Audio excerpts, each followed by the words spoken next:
नमस्कार प्यारे विद्यार्थियों, मैं प्रकाश राव समाधान क्लासेस के YouTube चैनल पर आपका हार्दिक स्वागत करता हूं, हार्दिक अभिनंदन करता हूं। हम राष्ट्रपति की शक्तियां पढ़ रहे थे और राष्ट्रपति की शक्तियों में अपन ने राष्ट्रपति की सामान्यकालीन शक्तियों पर चर्चा कर ली थी, जिसमें अपन ने कार्यपालिका, विधायी, न्यायिक और वित्तीय शक्ति पर चर्चा की थी। आज के वीडियो में मैं आपके लिए लेके आया हूँ राष्ट्रपति की आपातकालीन शक्तियाँ। तो अपन आज राष्ट्रपति की आपातकालीन शक्तियों पर क्या करने वाले हैं, चर्चा। तो आइए मेरे साथ अपन राष्ट्रपति की आपातकालीन शक्तियों पर क्या कर लेते हैं, चर्चा। देखो प्यारे विद्यार्थियों, हेडिंग डालने में सभी आप राष्ट्रपति की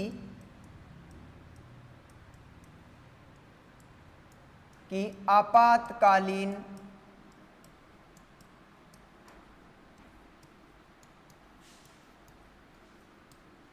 शक्तियां। तो सबसे पहले तो प्रिय विद्यार्थियों, अपन ये समझते हैं कि राष्ट्रपति की जो आपातकालीन शक्तियां हैं ये अपने भारत के संविधान में कहाँ से जो है इनको ग्रहण किया गया है।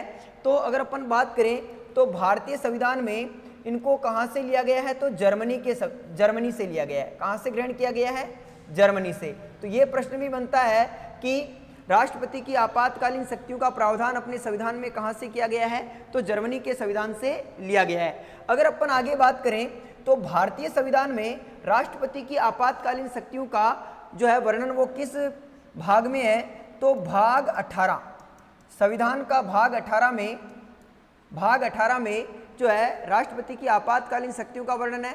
मूल संविधान में कितने भाग थे, तो 22 थे और वर्तमान में 4 नए उपभाग जोड़े गए हैं। तो कुल कितने उपभाग हो गए हैं, तो आपके कुल 26 उपभागों सहित 26 भाग हो गए संविधान में, वर्तमान संविधान में। तो भाग 18 में जो है राष्ट्रपति की आपातकालीन शक्तियों का क्या किया गया है, वर्णन किया गया है। और राष्ट्रपति की आपातकालीन शक्तियों की बात करें तो कितने प्रकार की होती है, तो ये 3 प्रकार की होती है। कितने प्रकार की होती है, 3 प्रकार की।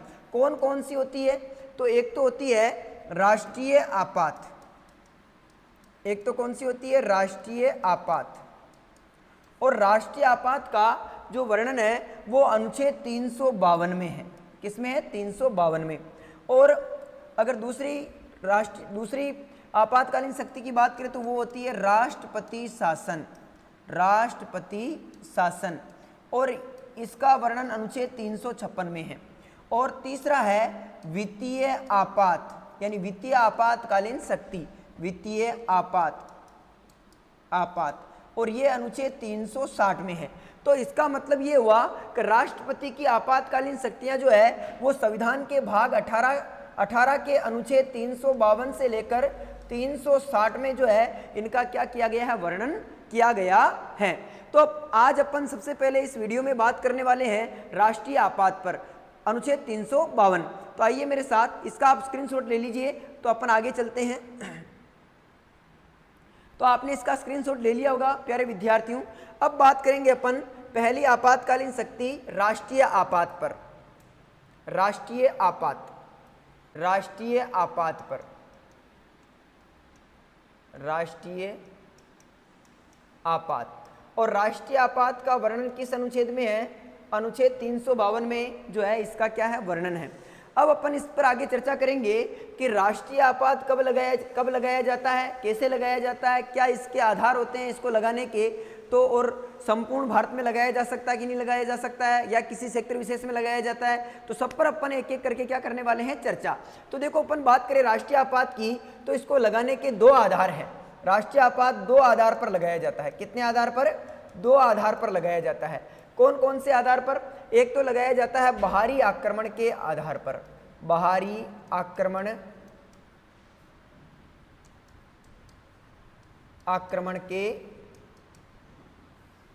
आक्रमण, और एक लगाया जाता है आंतरिक अशांति के आधार पर। इसके 2 आधार है। एक तो क्या है, बाहरी आक्रमण के आधार पर, यानी किसी सेक्टर पर किसी देश का आक्रमण हो जाए अपने भारत पर, तो उस समय लगाया जाता है। और एक लगाया जाता है आंतरिक अशांति के आधार पर। एक आंतरिक अशांति जो शब्द है ये भारतीय संविधान में एक अच्छा शब्द नहीं माना जाता है कि भाई देश में ही आंतरिक अशांति फैल गई है, तो इसीलिए इस शब्द को चेंज किया गया। किसके माध्यम से? तो संविधान में एक संशोधन किया गया, एक अमेंडमेंट लाया गया। कौन सा? तो 44वां संविधान संशोधन 1978। और 44वें संविधान संशोधन 1978 के तहत इस आंतरिक अशांति शब्द को बदलकर इसकी जगह क्या रख दिया गया? इसकी जगह रख दिया गया सशस्त्र विद्रोह।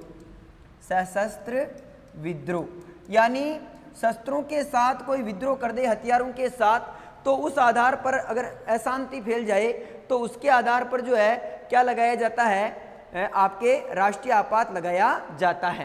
तो इस राष्ट्रीय आपात को क्या संपूर्ण क्षेत्र में लगा सकते हैं क्या, या यानी संपूर्ण भारत में लगा सकते हैं क्या, या फिर किसी क्षेत्र विशेष में लगाया जाता है? तो आप इसको समझें।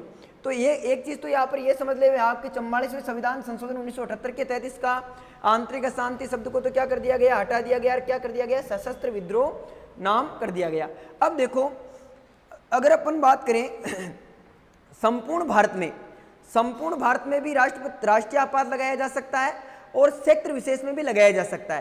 पहले केवल ये संपूर्ण भारत में ही लगाए जाने का प्रावधान था बाहरी आक्रमण के आधार पर, लेकिन इसमें एक और संविधान संशोधन किया गया। कौन सा? 38वां संविधान संशोधन 1975। उस 38वें संविधान संशोधन 1975 के तहत यह प्रावधान किया गया कि किसी बाहरी आक्रमण के आधार पर किसी क्षेत्र विशेष में, यानी किसी एक राज्य में भी जो है राष्ट्रीय आपात लगाया जा सकता है। अब ये कैसे लगाया जाता है उस पर भी अपन चर्चा कर लेते हैं। एक उदाहरण के माध्यम से समझा देता हूं मैं आपको। तो एक बार इसका स्क्रीनशॉट ले लीजिए आप। तो आगे चलते हैं प्रिय विद्यार्थियों। अब देखो यहां पर मैं एग्जाम्पल के तौर पे समझाता हूं मैं आपको इसको लगाने की प्रक्रिया कैसी होती है। तो देखो ये अपना भारत है,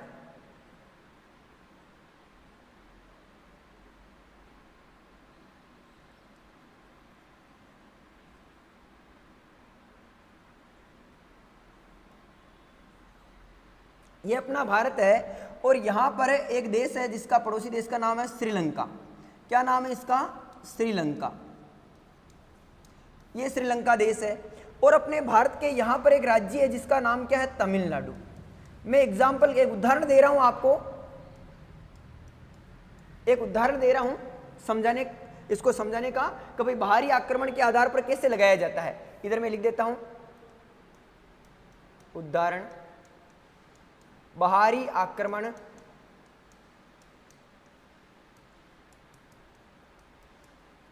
के आधार पर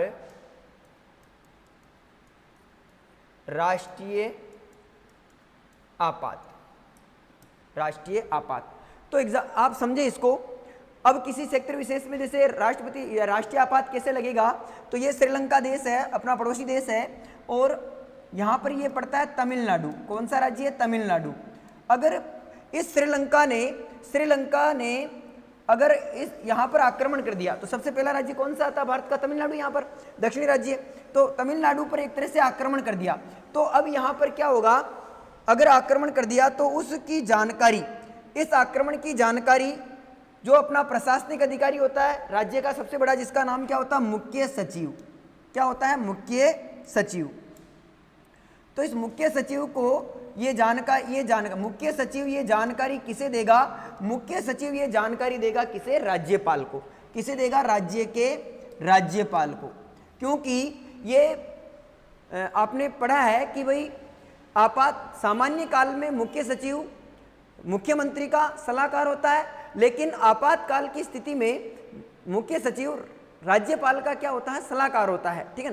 तो राज्यपाल को मुख्य सचिव सूचित करता है इस बात के लिए, और राज्यपाल किसे बताता है ये बात? राष्ट्रपति को बताता है। किसे बताता है? राष्ट्रपति को बताता है। और राष्ट्रपति क्या करता है? राष्ट्रपति केंद्रीय मंत्रिमंडल की, किसकी? केंद्रीय मंत्रिमंडल की, मंत्रिपरिषद की, यहां पर मंत्रिपरिषद लिखिए आप, केंद्रीय मंत्रिपरिषद की सलाह पर, केंद्रीय मंत्रिपरिषद की लिखित सिफारिश पर, ऐसा लिखिए आप,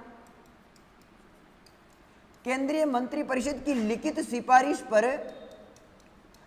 सिफारिश पर सर्वप्रथम इसे 1 माह के लिए क्या किया जाता है? लागू किया जाता है। अच्छे तरीके से समझें, कितने माह तक लागू किया जाता है? 1 माह के लिए लागू किया जाता है। ये बात आपको समझ में आ गई होगी कि राष्ट्रीय आपात प्रारंभ में कितने माह के लिए लागू होता है? 1 माह के लिए लागू होता है। और एक बात ये भी समझें कि 26 जनवरी 1950 को जब अपना संविधान लागू हुआ, यानी मूल संविधान की बात करूं तो उस समय राष्ट्रीय आपात प्रारंभ में 2 माह के लिए लगता था, लेकिन वर्तमान में 44वें संविधान संशोधन 1978 के तहत इसमें संशोधन किया गया और संशोधन करके 2 माह की जगह इसे सर्वप्रथम कितने माह के लिए लगाया जा सकता है? 1 माह के लिए लगाया जा सकता है। इस 1 माह के दौरान अब केंद्रीय मंत्रिपरिषद की लिखित सिफारिश पर राष्ट्रपति ने इसे 1 माह के लिए क्या कर दिया? लागू कर दिया। ठीक है। एक बात आपको यहां पर एक और समझनी है कि पहले ये जो है 1 माह के लिए 2 माह के लिए लागू होता था और केवल प्रधानमंत्री की सलाह पर ही लागू कर दिया जाता था। राष्ट्रपति प्रधानमंत्री की सलाह पर ही लागू कर देता था, लेकिन 42वें संविधान संशोधन 42वें संविधान संशोधन 1976 के तहत इसमें यह चीज और जोड़ी गई कि भाई नहीं, केवल प्रधानमंत्री की सलाह पर नहीं, पूरे मंत्रिपरिषद की सलाह पर जो है राष्ट्रपति इसे क्या करेगा? लागू करेगा। तो इसीलिए केंद्रीय मंत्रिपरिषद की लिखित सिफारिश पर 1 माह के लिए इसे सर्वप्रथम क्या किया जाता है? लागू किया जाता है। इस 1 माह के दौरान क्या से 2/3 बहुमत से 2/3 विशिष्ट बहुमत से इसे पारित करना होता है। अगर 2/3 विशिष्ट बहुमत से पारित हो जाता है तो इसे 6 माह के लिए और क्या कर दिया जाता है? आगे बढ़ा दिया जाता है। क्या किया जाता है? आगे बढ़ा दिया जाता है। और इसी प्रकार से अगर इसे लंबे समय तक और लागू रखना है तो यही वापस 2/3 बहुमत से 6 माह बाद इसे वापस एक बार 6 माह के लिए आगे बढ़ाया जा सकता है। लेकिन इसकी अधिकतम अवधि की बात करें अपन, इसकी अधिकतम अवधि की बात करें तो अधिकतम अवधि इसकी क्या होती है? निश्चित नहीं है, यानी अधिकतम अवधि इसकी निश्चित नहीं होती है। ठीक है। अगर आप आगे बात करें या आप एक बार स्क्रीनशॉट ले लीजिए इसका, तो इसका स्क्रीनशॉट ले लिया होगा प्यारे विद्यार्थियों आपने। अब इस पर आगे चलते हैं अपन। अब देखो 352 के तहत राष्ट्रीय आपात लगता है। ये राष्ट्रीय आपात अपने भारत में कितनी बार लगा उस पर अपन चर्चा कर लेते हैं। भारत में अब तक 3 बार लगा। कितनी बार लगा? भारत में 3 बार लगा। कब लगा और किस आधार पर लगा? तो यहां पर इसका कारण लिख लेते हैं अपन एक इंडेक्स के माध्यम से। कारण एक इसका सन लिखते कि कब लगा और लगा तब यहाँ के पीएम कौन थे, यानी प्रधानमंत्री कौन थे और इस समय यहाँ के राष्ट्रपति कौन थे। इन तीनों पर अपन क्या करेंगे? चर्चा।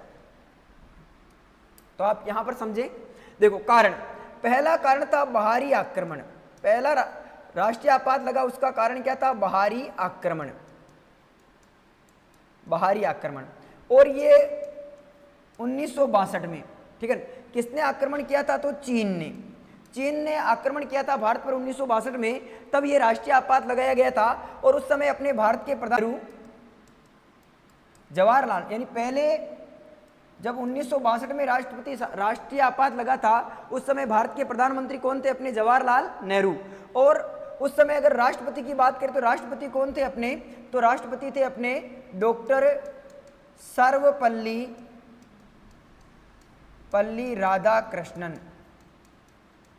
राधाकृष्णन। उस समय अपने भारत के क्या थे? अपने राष्ट्रपति थे। अगर दूसरे राष्ट्रीय आपात की बात करें तो ये भी बाहरी आक्रमण के कारण लगा था और इस समय पाकिस्तान ने अपने भारत पर क्या किया था? आक्रमण किया था। और ये बात थी 1971 की। कब की बात थी? 1971 की। और उस समय अपने भारत की प्रधानमंत्री थी इंदिरा गांधी। कौन थी? इंदिरा गांधी। और उस समय अपने भारत के राष्ट्रपति थे जिनका नाम था वीवी गिरी, वरा वेंकट गिरी। वीवी गिरी, पूरा नाम क्या है इनका? वरा वेंकट गिरी। और तीसरा अपने आंतरिक अशांति के आधार पर, अशांति के आधार पर जो है राष्ट्रपति शासन लगा था। और ये कब लगा था? 1975 में। कब लगा था? 1975 में। और इस समय भी जो है आपके प्रधानमंत्री कौन था? इंदिरा गांधी। और इस समय राष्ट्रपति थे आपके फखरुद्दीन अली अहमद। ठीक है। तो इस प्रकार से अब तक राष्ट्रीय आपात कितनी बार लग चुका है भारत में? 3 बार। कितनी बार लग चुका है? 3 बार। राष्ट्रीय आपात 3 बार लग चुका है। कब कब? 1962 में, 1971 में, 1975 में। ठीक है। आर्टिकल, अगर अपन इसके एक बार स्क्रीनशॉट ले लीजिए आप। अच्छा, ले लिया होगा आपने। आगे चलते हैं अपन। देखो, अनुच्छेद 355, कुछ अनुच्छेद है जो इससे रिलेटेड है। ठीक है। एक अनुच्छेद है 355। अनुच्छेद 355 ये कहता है कि राष्ट्रपति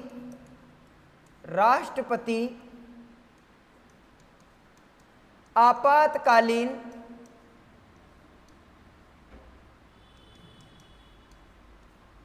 स्थिति को सामान्य काल में लाने का क्या करेगा? प्रयास करेगा। ठीक है ना। यानी अनुच्छेद 355 के माध्यम से ये बताया गया है। और अनुच्छेद 358 में क्या लिखा हुआ है? अनुच्छेद 358 में ये लिखा हुआ है कि जो है राष्ट्रीय आपात के समय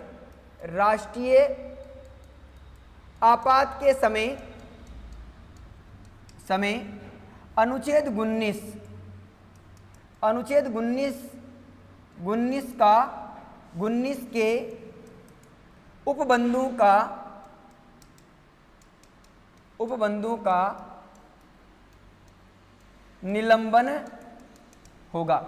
यानी अनुच्छेद 19 जो है ये मौलिक अधिकारों से संबंधित है। और अनुच्छेद 19 में वाक अभिव्यक्ति की स्वतंत्रता के बारे में बताया गया है, जिसमें कुल वर्तमान में 6 प्रकार की जो है स्वतंत्रताएं दी गई है वाक व अभिव्यक्ति से संबंधित। तो इन 6 प्रकार की जो अभिव्यक्ति है इस पर क्या रहेगा? यानी पूरे अनुच्छेद 19 के उपबंधों पर क्या रहेगा? इस समय निलंबन होगा। ठीक है। तो ये अनुच्छेद भी किससे संबंधित है? इससे ही संबंधित है। ये आपके प्रश्न जो है सेकंड ग्रेड 2018 में पूछा गया था, तो आप इसका भी ध्यान रखें। तो ये राष्ट्रीय आपात के बारे में सामान्य सी जानकारी थी। अगर अपन इसको आगे और पढ़े तो बहुत सारी जानकारियाँ, इसके प्रभाव क्या होते हैं उसके बारे में भी अपन जो है ऑफलाइन क्लास में पढ़ेंगे। यह आपकी छोटी सी जानकारी थी। तो आज के लिए बस इतना ही। धन्यवाद। जय हिंद, जय भारत।